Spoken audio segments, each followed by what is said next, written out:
अटल जी की एक स्पीच सुनने गया था, उन्होंने कहा था कांग्रेस की तो आज स्थिति यह है, इतनी कांग्रेस है कि Congress R, Congress S, Congress O, Congress U, Congress मैं, कांग्रेस तू, कांग्रेस आई, कांग्रेस गई। कांग्रेस बहुत दावा करती है कि उसने स्वतंत्रता आंदोलन में बड़ा काम किया। निश्चित रूप से योगदान था कांग्रेस के बड़े नेताओं का, हम इसको नकारते नहीं हैं, परंतु उस योगदान के बाद उस योगदान में कितना मिष्ठान लेने का प्रयास हुआ, यह मैं कांग्रेस के एक नेता कोट करना चाहता हूं कि जाति, वर्ग और प्रांत भेद के भ्रम को दूर भगाता है, सबके मन का भाव एक है, सबकी भारत माता है। Shri doctor Sudhanshu Trivedi 25 minutes. माननीय सभापति महोदय, मैं आज का प्रारंभ जो नेता प्रतिपक्ष जी ने शुरुआत की थी वहां से करना चाहूंगा। आज 16 दिसंबर है और आज के दिन भारत की ऐतिहासिक विजय का वो दिन है, जिसके लिए मैं स्मरण करना चाहूंगा उन सभी पात्रों को जिन्होंने ऐतिहासिक विजय में बड़ी भूमिका निभाई, चाहे ढाका में पैराट्रूपर्स को लीड करने वाले जनरल जे जैकब, या chief of the eastern command general Jagjit Singh Arora, या भारत के चीफ उस समय सैम मानेकशॉ और श्रीमती इंदिरा गांधी। और यह समय याद भी दिलाता है कि जब कोई ऐसा वक्त आता है तो उस समय हमारे नेता और उस समय नेता प्रतिपक्ष अटल जी ने इंदिरा जी की तारीफ करके कहा था कि हम सरकार के साथ खड़े हुए हैं। तो विपक्ष को याद रखना चाहिए कि किस ढंग से समर्थन किया जाता है। परंतु मुझे एक याद आता है कि आज इंदिरा जी की आत्मा जहां कहीं भी होगी तो वो बड़ी अचंभित और स्तब्ध हो जाती होगी कि ये वही पार्टी है और ये वही परिवार है जिसके नेता के बारे में पाकिस्तान का पूर्व मंत्री फवाद चौधरी समर्थन करता है, और ये वो है जो कहता था मैंने पुलवामा में घुस के मारा है, जिनके बारे में ख्वाजा आसिफ उनके रक्षा मंत्री समर्थन करते हैं, जिनके बारे में पूर्व प्रधानमंत्री उनके Imran Khan floor of the house पे बोलते हैं, और सर जिनका नाम यूएन में उनके डोजियर में लिखा जाता है। तो मुझे लगता मैं इंदिरा जी को इन्हीं शब्दों में श्रद्धांजलि दे सकता हूं कि बूढ़ा वंश इंदिरा जी का उपजा ऐसा लाल, इज्जत सारी डुबो गई है ऐसा किया कमाल। अब मैं आगे कहना चाहता हूं सर, मगर एक इस सदन में जब हम 75 वर्ष के ऊपर एकत्र हैं तो शायद 75 वर्ष के इतिहास का वो सबसे ऐतिहासिक मौका था। तो मैं ये कहना सर आपके लिए आगे सुनिए सर, आप अरे लीजिए आप सुनिए, मैं एक बताना चाहता हूं सर, एक महत्वपूर्ण बात थी, एक महत्वपूर्ण बात यह थी कि एक तरफ 7th फ्लीट भेजा गया था और चंद दिनों के अंदर अमेरिका ने मान्यता भी दे दी थी। हमने 93,000 प्रिजनर ऑफ वॉर छोड़े मगर पीओके में कुछ नहीं कर पाए, चलिए वो एक अलग बात है। हमारे 54 प्रिजनर ऑफ वॉर पाकिस्तान में थे, वो नहीं मिल पाए। ये मुझे आज तक आश्चर्य है कि 93,000 दे के 54 नहीं ले पाए। सुलह की कौन सी शक्ल सुमरती रही। तो मैं इनकी पॉलिसी के लिए कहना चाहूंगा, अरे आपके नेताओं के लिए बोल रहा हूं, एक पंक्ति में कह रहा हूं, सुनिए, अरे बात तो सुनिए, काहे परेशान हो रहे हैं। मैं कह रहा हूं चीन छीन देश का गुलाब ले गया, पंडित नेहरू के लिए वो गुलाब का फूल लगाते थे। चीन छीन देश का गुलाब ले गया, ताशकंद में वतन का लाल सो गया, और ये सुलह की शक्ल को संवारते रहे और जीतने के बाद बाजी हारते रहे। अब मैं आज के विषय पे आता हूं, संविधान के संदर्भ में।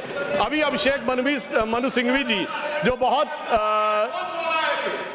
ये बहुत, कृपया आप बैठ जाए।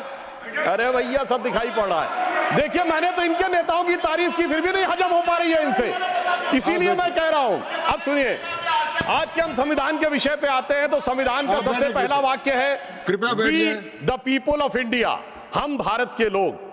सभापति महोदय, अगर हम लोग और भारत इन 3 शब्दों का अर्थ समझ लें तो संविधान निर्माताओं का मूल भाव समझा जा सकता है, मगर अफसोस सर्वाधिक भ्रम इसी विषय को लेकर किया जाता है। अभी अभिषेक मनु सिंघवी जी ने बोला और कई वक्ताओं ने बोला कि ये बात का आशंका थी कि हम सरवाइव करेंगे कि नहीं डेमोक्रेसी में, मगर हम सरवाइव करने वाली बात नहीं। मैं आज के समय में अपने विपक्षी दलों से कहता हूं, पूरे ईस्टर्न हेमिस्फीयर में उठा के देखिए, बड़े देशों में sustainable, absolute and vibrant democracy सिर्फ भारत है, और जापान और ऑस्ट्रेलिया तो कॉन्स्टिट्यूशनल मोनार्की हैं। तो पूरे पूर्वी गोलार्ध में यदि देखा जाए तो absolute democracy, vibrant democracy, consistent democracy सिर्फ भारत है। और यह भी समझना चाहिए आज डेमोक्रेसी के अंडर में सर 34% पॉपुलेशन है विश्व की, जिसमें 17% अकेले हम हैं। We are the defenders of democracy in the entire world. कोई और नहीं है जिसे दूसरे नेता जाकर समझते होंगे। परंतु मैं ये भी बताना चाहता हूं, हम डेमोक्रेसी में सर्वाइव किए हैं तो ये कोई अनायास नहीं। कॉन्स्टिट्यूएंट असेंबली की डिबेट में डॉक्टर राधाकृष्णन ने कहा था, मैं कोट करता हूं, कि गणतांत्रिक व्यवस्था इस देश के लिए कोई नया प्रयोग नहीं है, यह इतिहास के आरंभ काल से भारत की व्यवस्था में थी। मैं बाबा साहब अंबेडकर को कोट करना चाहूंगा। उन्होंने कहा, लोकतंत्र की अवधारणा भारत के लिए कोई बाहर की अवधारणा नहीं है, it's not an align object. यह कोई अपरिचित चीज नहीं है, प्राचीन काल से भारत की व्यवस्थाओं में निहित थी। और उन्होंने बौद्ध संघों का उल्लेख किया। और मैं अपने सम्मानी मित्रों से कहना चाहता हूं, लोकतंत्र की व्यवस्था भारत में कहां से थी? 12वीं शताब्दी के कर्नाटक में भगवान वासवन्ना के अनुभव मंडपों को देखिए। चोल साम्राज्य में 8वीं और 9वीं शताब्दी में इलेक्टेड गांव के प्रतिनिधि होते थे। 6 कमेटियां होती थी जो इलेक्टेड ढंग से काम चलाती थी। उसके पीछे जाइए तो वैशाली का गणराज्य, जिसका उल्लेख हमारे जदयू के अध्यक्ष जी ने भी किया। और उसके पीछे जाइए तो वैदिक काल में सभा और समितियां बैठकर इसी लोकतांत्रिक व्यवस्था के तहत कार्य किया करती थी। तो बाबा साहब अंबेडकर जो ड्राफ्टिंग कमेटी के चेयरमैन थे, अगर उन्होंने इन सारी परंपराओं के चित्र उसमें रखे हैं, इसका अर्थ हुआ कि भारत की डेमोक्रेसी मूल रूप में वहां से आती है। वैसे मैं एक और चीज कोट कर दूं, भारत रत्न पूर्व राष्ट्रपति डॉक्टर प्रणब मुखर्जी जी ने भी जून 2018 में आरएसएस हेडक्वार्टर पे अपने भाषण में कहा था कि भारत ही लोकतंत्र का मूल है और वैशाली का गणराज्य विश्व का पहला गणराज्य था। अब मैं बताना चाहता हूं कि हम भारत कैसा है, क्योंकि हमारे विरोधी लोगों को थोड़ा विदेश की बात ज्यादा समझ में आती है, तो देश क्या कहता है उससे ज्यादा समझिए विदेश क्या कहता है। और मैं सिर्फ 2 ही बड़े लोगों के नाम लूंगा। चाइना, मैं कहता हूं कोई भी जाके चेक करे, चाइना में एंशिएंट चाइनीज में भारत का नाम क्या है? ट्यानजाओ, TIANZHOU। जाऊ शब्द वहां पर केंद्र के लिए प्रयोग होता है, जैसे हमारी भारत में पुर, जयपुर, नागपुर, कानपुर वगैरह वगैरह।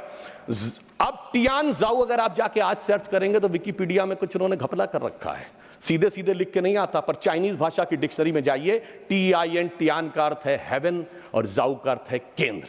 तो चाइना के एंशिएंट में माना जाता था भारत क्या है? It is the centre of heaven. Ancient Japanese में भारत का नाम है Tenjiku, that is the centre of heaven. और ये कहते देश ही नहीं था।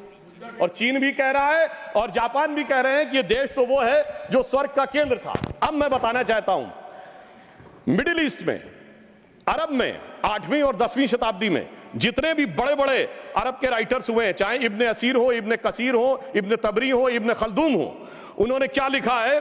अजीदुल रिहल उल इलामीन बिल इलादुल हिंद, यानी when I look towards the India the cool breeze of knowledge comes to us. तो इधर का भी, पूरब का भी बता दिया, पश्चिम का भी बता दिया, मगर हम क्या करें? आर्थर शोपेनहावर ने लिखा इंडिया के लिए कि यहां पर product of highest human wisdom की ऊपनिषदिक फिलॉसफी आई है। ये हमारा देश था, मगर अफसोस आज भी लोग ये कहते हैं कि जब माननीय प्रधानमंत्री जी ये कहते हैं कि Bharat is a mother of democracy, तो ये संविधान की मूल भावना के अनुरूप कहते हैं, मगर अभी भी कहीं कहीं लोगों को डिफेंडर्स ऑफ डेमोक्रेसी कहीं और से नजर आते हैं। इसलिए हमारे इस देश के लिए सभापति महोदय क्या कहा जाता था? गायन्ति देवः किल गीत कानी धन्यास्तुते भारत भूमि भागा स्वर्गापवर्गास्पद भाग हेतु भवंति भूयः पुरुषा सुरत्वात्। अर्थात ये भारत भूमि धन्य है, देवता जिसकी स्तुति में गीत गाते हैं, क्योंकि स्वर्ग में रहने के बाद भी मनुष्य के रूप में जन्म लेने को यहां लालायित रहते हैं, क्योंकि हम मोक्ष भूमि है। और वैसे ऑन द लाइटर नोट मैं कहना चाहूंगा, जो लोग मानते नहीं है कि भारत डेमोक्रेसी कि वो कहते हैं इंग्लैंड के मैग्ना कार्टा 1215 से आया था, वो इंग्लैंड को मानते मदर ऑफ डेमोक्रेसी। तो सभापति महोदय मैं कहना चाहूंगा कि इंग्लैंड के पूर्व प्रधानमंत्री की मदर इन लॉ हमारी इसी सदन की सदस्य हैं, तो मदर ऑफ डेमोक्रेसी ना मानो तो mother in law of democracy ही मान लेना चाहिए। अब मैं ये कहना चाहता हूं महोदय कि ये देश कैसे एक था जो वी द पीपुल कहा गया है। मैं बताना चाहता हूं कि जब माननीय प्रधानमंत्री जी ने श्री राम जन्मभूमि का उद्घाटन करना था, तो उससे पहले वो दक्षिण के जिन मंदिरों में गए थे उसमें से एक तमिलनाडु का श्रीरंगम मंदिर है। उस श्रीरंगम मंदिर का महत्ता क्या है? यह माना जाता है कि अयोध्या के जो कुल देवता हैं भगवान विष्णु वो श्रीरंगम के रूप में वहां विद्यमान हैं, क्योंकि जब उन्हें युद्ध करना था, विभीषण का राज्याभिषेक करना था, तो अपने कुल देवता को वहां स्थापित किया। समझिए, अयोध्या के वो नरेश हैं, पर कुल देवता तमिलनाडु में है। देश इस प्रकार से जुड़ता है। भगवान कृष्ण ने अपना शरीर छोड़ा द्वारका में और हृदय उनका जगन्नाथपुरी में है।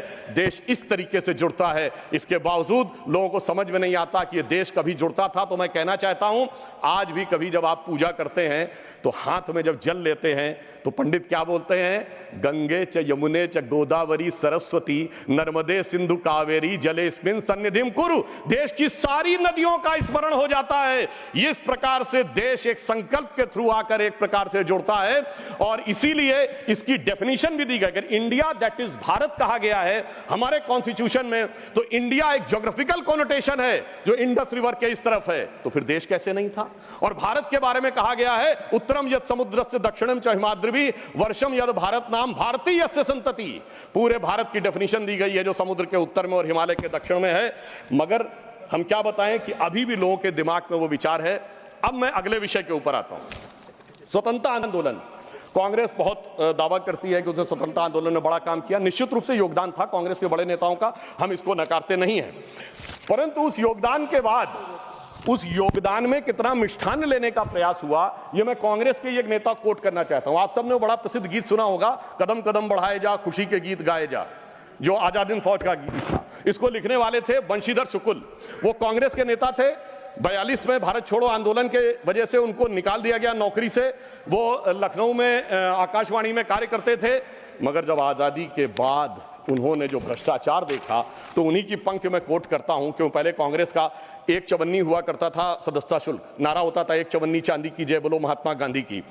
अब बंशीधर शुक्ल जी ने लिखा कि अब क्या होने लगा। उन्होंने कहा, कहां हूं बेड़िन की झनकार, कहां एक कुर्सी गद्देदार, कहां चवन्नी मांगे गुजर, कहां अब रिश्वत बेसुमार, हुईगा स्वतंत्र भारत हमार।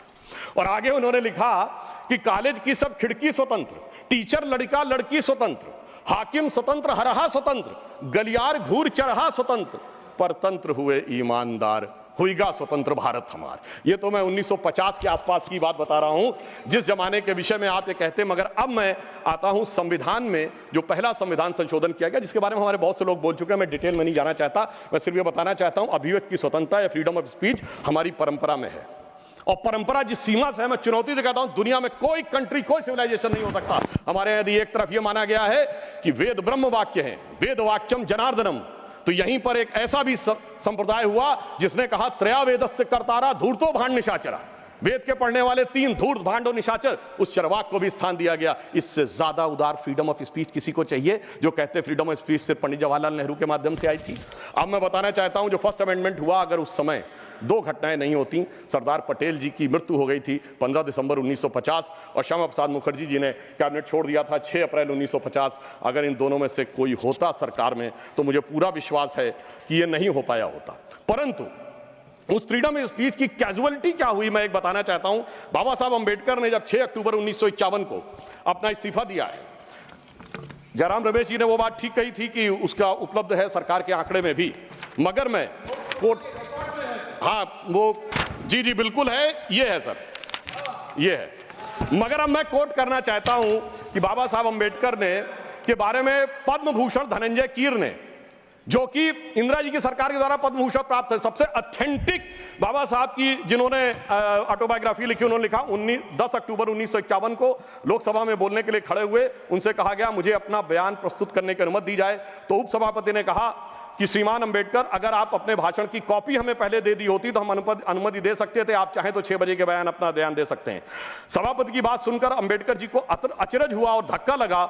उन्होंने कहा, क्या अंबेडकर, तो एक संसद सदस्य श्री कुंजरू और श्री कामत ने उपसभापति से पूछा, क्या अंबेडकर के भाषण की जांच की जाएगी? इस पर उपसभापति ने कहा, मुझे देखना जरूरी है, इस पर ध्यान देने की जरूरत है। डॉक्टर अंबेडकर के बयान में कुछ अप्रासंगिक या बदनामी करने वाली बात तो नहीं है। तब डॉक्टर अंबेडकर ने गरज कर कहा कि मैं इस तरह की तानाशाही के आगे नहीं झुकूंगा, और यह कहकर वो सदन के बाहर चले गए और प्रेस में उन्होंने अपना वक्तव्य जारी किया। अब मैं दूसरा एक उदाहरण देना चाहता हूं, जो ये लोग बहुत बात करते हैं कि डॉक्टर अंबेडकर के विषय में इनके क्या विचार थे। मैंने अंबेडकर जी का विचार कोट किया, अब मैं कोट कर रहा हूं जवाहरलाल नेहरू जी का विचार। किसी अन्य का नहीं। जवाहरलाल नेहरू जी ने 16 जनवरी 1952 को चुनावों के उपरांत एडविना माउंटबेटन को पत्र लिखा। उसमें एक लाइन है, मैं कोट कर रहा हूं और सोर्स भी कोट करूंगा। On the other hand, in Bombay city and to the large extent in Bombay province, our success has been greater than expected. यानी वो चुनाव में विजय पर खुशी जाहिर कर रहे हैं और आगे क्या कह रहे हैं? Ambedkar has been dropped out, यानी प्रसन्नता है कि अंबेडकर जी चुनाव हार गए। फिर मैं पूरा पत्र नहीं पढ़ रहा हूं, इसी पत्र में वो आगे लिखते हैं, the socialist combined with Ambedkar's party and thereby they lost their repute, यानी अंबेडकर जी की पार्टी से जुड़कर उनकी प्रतिष्ठा कम हो गई। और महत्वपूर्ण बात मैं ध्यान देना चाहूंगा सदन का, आगे वो कहते हैं but Ambedkar has combined with Hindu communalist, यानी वो कह रहे हैं अंबेडकर जी हिंदूवादियों के साथ आ गए थे। सर सोर्स है selected works of Jawaharlal Nehru series 2 volume 17 page number 35 to 37। मुझे लगता है शायद बहुत से बक्से जिनकी मांग की गई है वो इसीलिए हटा लिए गए हों कि हर बक्सा अंदर से बोलता हो कि बैठा हूं दिल में इतने राज छुपाए, जरा सा होठ हिले तो न जाने कितनों के दिल डगमगाए। अब मैं आगे ये बताना चाहता हूं सर, फ्रीडम ऑफ स्पीच को, वो विषय तो बहुतों ने कहा इमरजेंसी का, मैं आगे का विषय बताना चाहता हूं। इस देश में फ्रीडम ऑफ स्पीच को कर्टेल करने के लिए कॉन्स्टिट्यूशनल अमेंडमेंट लाया गया जो कभी हो नहीं पाया। वो था पोस्ट ऑफिस अमेंडमेंट बिल 1986, जिसमें यह अधिकार सरकार ने लिया था कि वो जिसकी चिट्ठी चाहे खोल के पढ़ सकती है और उसमें आपत्तिजनक हो तो उस पर कार्रवाई कर सकती है। जैसे कोई आज ये कहे कि व्हाट्सएप, ईमेल, मैसेज आपके कोई भी सरकार पढ़ सकती है और पढ़ने के बाद कार्रवाई कर सकती है। वो तो भला हो ज्ञानी जैल सिंह जी का, जो उस समय राष्ट्रपति थे, जिन्होंने उस संवैधानिक व्यवस्था का उपयोग किया कि उन्होंने उसे वापस ही नहीं किया, इसलिए वो कभी वास्तविक अर्थों में आ नहीं पाया। दूसरा, मैं राजीव गांधी जी के समय का कोट करना चाहता हूं। 29 अगस्त 1988 को एंटी डिफेमेशन बिल आया, यानी कोई सरकार की आलोचना करेगा तो उस पर कार्रवाई होगी, मगर उस समय प्रबल विरोध के चलते हुए वो नहीं हो पाया। फिर मैं बताना चाहता हूं, डॉक्टर मनमोहन सिंह जी ने आईटी एक्ट 2000 में सेक्शन 68A को अमेंड किया, जो सुप्रीम कोर्ट के द्वारा स्ट्रक डाउन कर दिया गया। अब इसके उपरांत मैं ये भी बताना चाहता हूं कि जो संवैधानिक व्यवस्था थी वन नेशन वन इलेक्शन की, ये टूटी कहां से थी? जब कांग्रेस में अंतरात्मा की आवाज जाग गई थी। 67 तक सारे इलेक्शन एक साथ होते थे। फिर एक ऐसा विचित्र हुआ कि अंतरात्मा की आवाज जागी और उस पार्टी की प्रधानमंत्री इंदिरा जी ने अपनी ही पार्टी कैंडिडेट नीलम संजीव रेड्डी जी को चुनाव हरवा दिया। मुझे लगता है ऐसा विचित्र संवैधानिक उदाहरण भारत के इतिहास में देखने को नहीं मिलेगा। और मैं कहना चाहता हूं सभापति महोदय, उसके बाद इतनी अंतरात्मा की आवाज जागी कि निजलिंगप्पा, कामराज चौधरी, चरण सिंह चंद्रशेखर, मोरारजी देसाई पार्टी छोड़ दिए, 77 में देवराज अरस और बाबू जगजीवन राम पार्टी छोड़ दिए, तो फिर 90 में अर्जुन सिंह और एनडी तिवारी जी छोड़ दिए, शरद पवार छोड़ दिए, और कांग्रेस इतनी हो गई कि मुझे बचपन में याद है, मैं अटल जी की एक स्पीच सुनने गया था, उन्होंने कहा था कांग्रेस की तो आज स्थिति यह है, इतनी कांग्रेस है कि Congress R, Congress S, Congress O, Congress U, Congress मैं, कांग्रेस तू, कांग्रेस आई, कांग्रेस गई। अब मैं एक विषय में लेना चाहूंगा, वो विषय है जो कि संविधान में सर्वाधिक दुरुपयोग किया गया, वो विषय है सेकुलर। संविधान सभा में जब यह डिबेट हुई 15 नवंबर 1948 को, तो यह प्रस्ताव केटी शाह जी ने रखा कि सेकुलर शब्द इंक्लूड किया जाना चाहिए। मगर यह बात आई कि अगर सेकुलर वर्ड होगा तो माइनॉरिटी नहीं हो सकता, माइनॉरिटी होगा तो सेकुलर नहीं हो सकता, क्योंकि रिलीजियस माइनॉरिटी थियोक्रेटिक स्टेट में होती है, सेकुलर स्टेट में नहीं होती है। मगर इसके बावजूद उस विषय को आगे रखा गया और डॉक्टर अंबेडकर ने क्या कहा, मैं सिर्फ कोट करता हूं। उन्होंने कहा, mister vice president sir, I regret that I can not accept the amendment proposed by professor KT Shah and my objections are stated briefly. और वो उन्होंने आगे जाकर इस प्रकार से रिकमेंडेशन किया, यानी बहुत साफ बात थी कि उन्होंने इस शब्द को रिजेक्ट किया। मगर डेमोक्रेसी के सबसे काले दौर में, जब सारा विपक्ष जेल में था, मानवाधिकार समाप्त हो चुके थे, तब संविधान की उद्देशिका, जिसे डॉक्टर साहब अंबेडकर ने कहा था संविधान की आत्मा, उसमें चेंज किया गया। और फिर महोदय सिर्फ इतना ही नहीं रहा, जब से वो वर्ड आया उसके बाद क्या हुआ? उसके बाद तो इस देश में क्या हुआ कि पर्सनल लॉ बोर्ड आ गया। उसके बाद क्या हुआ कि एक ऐसा समय आया कि जब सुप्रीम कोर्ट और शरिया में यह लगा कि मतभेद है, तो इस देश की संसद ने सर्वोच्च न्यायालय के निर्णय को रौंद कर शाहबानो केस में शरिया को सुप्रीम कोर्ट से ऊपर कर दिया। मैं विनम्रता से कहना चाहता हूं, दुनिया के किसी सेकुलर देश में ऐसा कोई एक उदाहरण बता दे तो मैं अपना बयान वापस लेने को तैयार हूं। फिर उसके बाद उपरांत महोदय इतना ही नहीं हुआ, फिर प्लेसेस ऑफ वर्शिप एक्ट आया। वो कहता है कि 15 अगस्त 1947 के बाद कोई चेंज नहीं होगा, ठीक है। मगर महोदय फिर वक्फ बोर्ड एक्ट आया, जो ये कहता है कि कोई समय सीमा नहीं रहेगी। और सूरत नगर निगम पे दावा किस बात पे है कि मुगलों के जमाने में वो सराय थी। तिरुचिरापल्ली के तिरुचुनेरी मंदिर पे इस बात पे है कि अरकाट के नवाब ने दे दिया था। यानी 200 साल 300 साल पहले के सरकारों के वो फरमान जो कि सरकारें किस हिसाब से मानती थी। फिर कम्युनल वायलेंस बिल आया। अब मैं सिर्फ संक्षेप में 10 बिंदु बोलना चाहता हूं।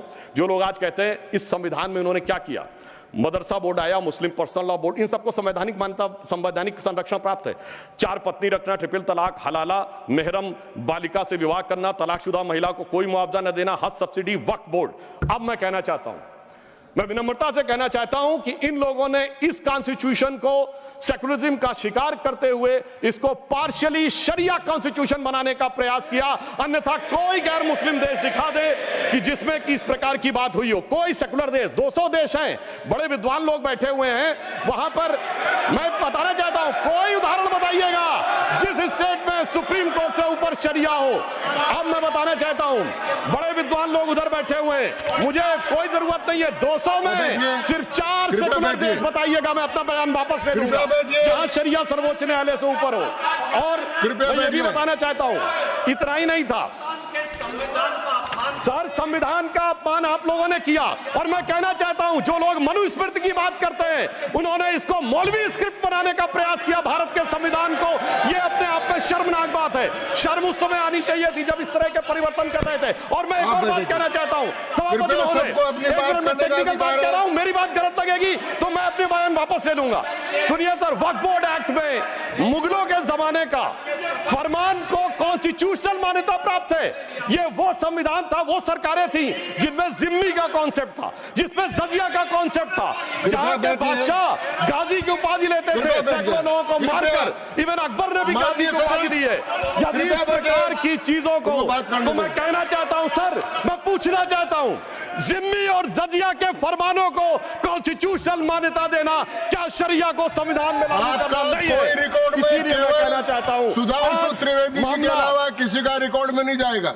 आज मामला, सभापति महोदय, आज मामला मनुस्मृति बनाम संविधान का नहीं है। संविधान के बाबा साहब की पहचान और संविधान के ऊपर शरिया के निशान की है।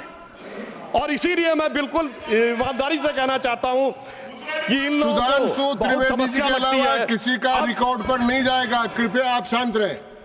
मगर मैं ये भी बात स्पष्ट करना चाहता हूं, हम कोई मुस्लिम समाज के खिलाफ नहीं है, शांति से।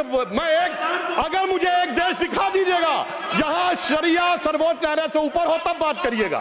मैंने उदाहरण कोट किया है। अब मैं बताना चाहता हूं महोदय, हम मुस्लिम समाज के खिलाफ नहीं है। आज ही उस्ताद जाकिर हुसैन का देहांत हुआ है, उन्हें पद्म भूषण दिया, अटल जी की सरकार ने पद्म विभूषण दिया, मोदी जी की सरकार ने 2023 में। मैं पूछना चाहता हूं, ये बताइए, आपको अब्दुल रहीम खान खाना, रस खान, मलिक मोहम्मद जायसी, अशफाक उल्लाह खां, वीर अब्दुल हमीद, डॉक्टर APJ अबुल कलाम क्यों नजर नहीं आते? आज हमारे गवर्नर आरिफ मोहम्मद खान साहब हैं। मैं चैलेंज करके कहता हूं कि पॉलिटिकल क्लास में कोई उनसे बड़ा आलिम फाजिल मुस्लिम हो जो बात करके दिखा दे, मगर ये उसे नहीं मानते। हमने डॉक्टर कलाम को राष्ट्रपति बनाया। आलमे इस्लाम में बैतुल हिकमत के बाद से पिछले 700-800 सालों में उनसे बड़ा साइंसदान नहीं पैदा हुआ, पर उसको नहीं मानते। ये किसको मानते हैं? जाकिर नायक, इशरत जहां, याकूब मेनन, बुरहान वानी। इसकी वजह से सारी प्रॉब्लम है।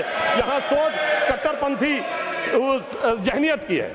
और मैं सभापति महोदय एक और फैक्ट कोट करना चाहता हूं। इन लोगों को बहुत वो लगता है, तो मैं फ्रीडम हाउस रिपोर्ट, वैसे फ्रीडम हाउस में बहुत से लोग इनके मित्र लोग भी हैं, उसका annual survey of political rights and civil liberties 1999-2000 वो कहता है कि दुनिया में धार्मिक मान्यता का लोकतंत्र से क्या रिश्ता है।